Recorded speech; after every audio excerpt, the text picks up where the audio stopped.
All right, wait a minute. Some days, driving a school bus Get out, let's go. is a little like a rodeo. Okay, here goes Nathan. Thank you, Kaylee. You know it's going to be a short but wild ride. Today is going to be particularly crazy because these kids are going on winter break.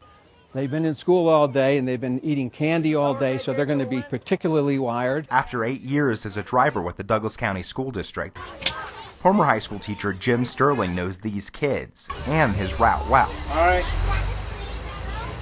Okay, everybody sit, please. And his number one concern is always the safety of the children aboard. Our primary responsibility is getting the kids from home to school and from school to home safely in all kinds of situations. That's our primary responsibility, and we take it very, very seriously. That's why you'll never see a Douglas County school bus cut any corners. And the drivers are constantly checking to make sure that everything on the bus, from the tires to the engines to the lights, are working properly.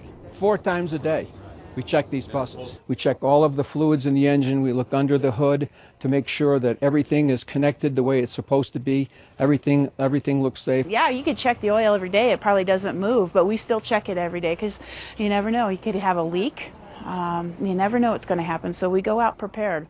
We stay ready. That's the commitment each and every driver makes every day on DCSD's more than 300 buses. Within all 4 terminals, we have over 275 routes that run every single day, transporting anywhere from 13,000 to 17,000 students to and from school and to activities safely every single day.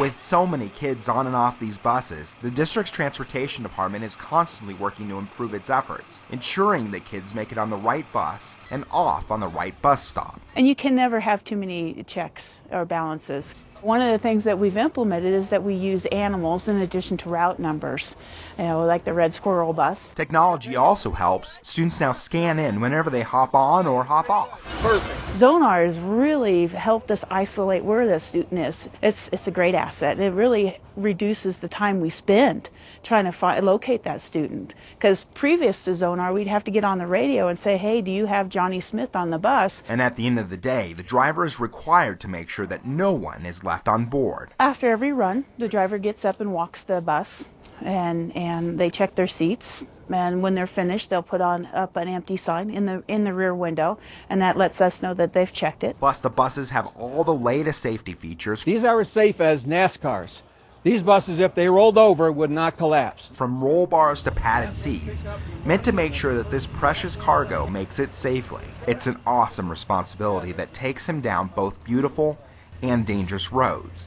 But Jim wouldn't trade it in for anything. I love this particular job. I'm a retired school teacher, so this gives me another opportunity to stay with kids. And like many other DCSD drivers, he knows his role here is as important as the one he used to have in the classroom. We also want these kids to have a very positive experience on the bus.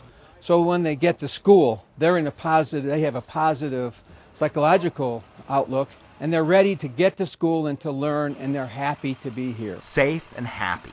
That's exactly what these kids are.